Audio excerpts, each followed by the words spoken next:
Bismillah, kali ini kita mengupas tentang real business plan. Yang berikutnya contoh. Jadi sebelumnya tentang auto repair, body repair ya. Yang di repair bukan bodinya orang, tapi bodinya mobil auto. Kemudian di Springfield. Nah, ini kita ternyata di business plan untuk tiap industri itu sendiri punya beda-beda, tergantung pada tujuan dari bisnis plan itu sendiri. Di samping kalau misalnya untuk consulting tadi lebih kepada general informasi tentang company-nya, tentang perusahaannya dan juga kemampuan perusahaannya. Kemudian kalau kita lihat memang karena di situ uh, industri yang dikupas di NMX ini sebetulnya banyak banyak contoh dari bisnis plan yang disebutkan di dalam isinya. Nah, ini nanti kita ngupas yang tentang eh, wholesale.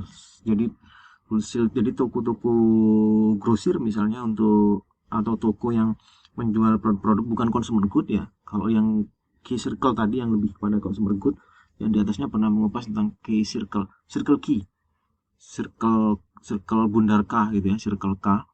Nah, sekarang kita mengupas tentang misalnya yang toko grosir, tapi dia untuk produk-produk yang seperti perhiasan gitu. Kita lihat. Nah, ini dia tentang bisnis plan dari toko yang menjual elektronik, kemudian produk-produk yang dipakai untuk hadiah gitu ya, untuk wedding, wedding party, kemudian untuk perhiasan juga isinya apa saja kita lihat. Ada ownership, kepemilikan, tentu di situ siapa yang secara legal di situ menjadi pemilik.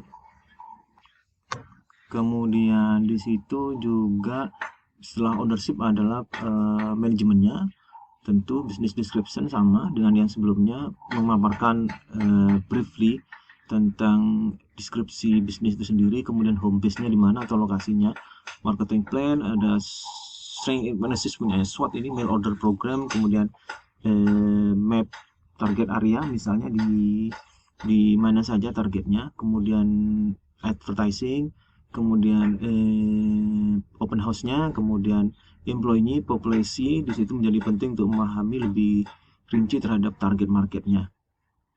Kita lihat yang pertama tentang ownership. Misalnya dicontohkan di sini adalah Joseph. Joseph itu pemilik dari bisnis tersebut di produk-produk seperti elektronik, kemudian barang-barang apa namanya yang berbau wedding dan sebagainya. Itu pemiliknya adalah dia menjadi GCI company. Nah, kemudian manajemen di situ ada overview manajemen dan strategiknya, misalnya melibatkan aspek apa aja di situ, misalnya untuk misalnya yang presidennya atau yang Joseph ini bertanggung jawab terhadap inventory, advertising, budgeting, forecasting, training, dan purchasing. Kemudian untuk manajemen penanganan finansialnya siapa? Kalau Joseph tadi bertanggung jawab di mana? Kemudian yang ini ada Ivan, Iverson. Kemudian untuk mentraining employee terhadap kualitas pelayanan itu menjadi penting. Jadi bagaimana menyeragamkan dan membuat pelayan pekerja itu melayani, cara melayani menjadi standar atau more than expected dari customernya. Kemudian jadi itu, kemudian skill menjadi penting di situ, misalnya punya pengalaman dan punya penghargaan dari beragam perusahaan besar misalnya yang yang misalnya yang finansial, orang finansialnya tadi, orang keuangannya atau orang yang SDM-nya. Kemudian home base-nya itu di mana? Misalnya di sini diletaknya di Jersey, Jersey. Kemudian selanjutnya terkait dengan deskripsi dari bisnis.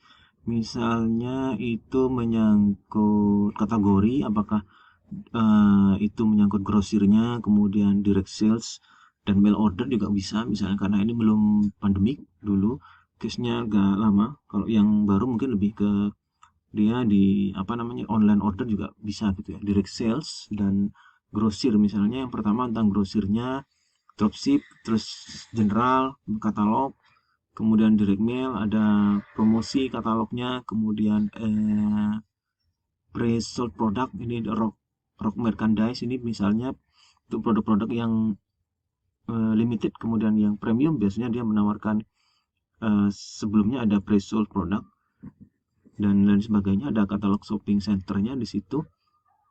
Nah, kemudian selanjutnya tentang direct sales dan mail order. Jadi by email juga bisa. Nah, langkah selanjutnya adalah setelah bisnis deskripsi itu adalah tentang marketing plan. Jadi marketing plan di sini bagaimana dia menggapai berapa persen dari populasi misalnya atau dari customer. Misalnya di total marketnya di situ ada 2 jutaan, kemudian dia bisa selama ini melayani 90 sampai 100 ribu customer, baik itu yang berada di Jersey dan berada di New York misalnya. Kemudian bisa dia menjadi lebih besar lagi dan expand tidak hanya di dua state tersebut, New Jersey sama New York, ini bisa expand di beberapa negara bagian. Tidak hanya misalnya saya ambil contoh, tidak hanya ada di Surabaya, ambil contoh di bisnis plan di eh, toko Purnama misalnya. Kalau di Malang itu dia tidak hanya satu toko tapi ada berapa, kalau kita compare misalnya. Kemudian SWOT di situ menjadi penting, kekuatannya gimana sama kelemahannya juga menjadi pertimbangan. Seperti misalnya di situ home base, kemudian tidak butuh warehouse, kemudian pakai UPS kelebihannya, tapi juga ada beberapa kelemahan yang tentu di situ dibandingkan kompetitornya. Misalnya butuh 1 minggu untuk menerima order, take time ya. Kalau sekarang agak susah kayak gini, instantly customer tuh harus peer to peer distribution, harus begitu dia butuh langsung ada. Mail order juga bisa menerima banyak. Dan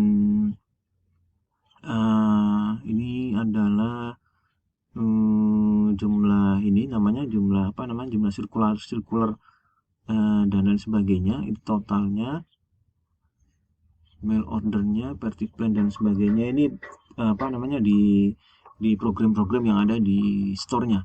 Jadi di samping juga apa namanya memiliki tadi seperti umumnya bisnis plan ini, tapi ada program-program khusus yang memang bagaimana karena jewelry atau perhiasan ini menjadi sebuah tidak hanya produk tapi membuat sebuah komunitas menjadi penting, party open dan lain sebagainya, itu menjadi sesuatu yang apa dipertimbangkan juga nantinya, sehingga dia bisa misalnya dari teman ke teman ya, dari kolega, itu membuat penjualan menjadi lebih meningkat. Makasih.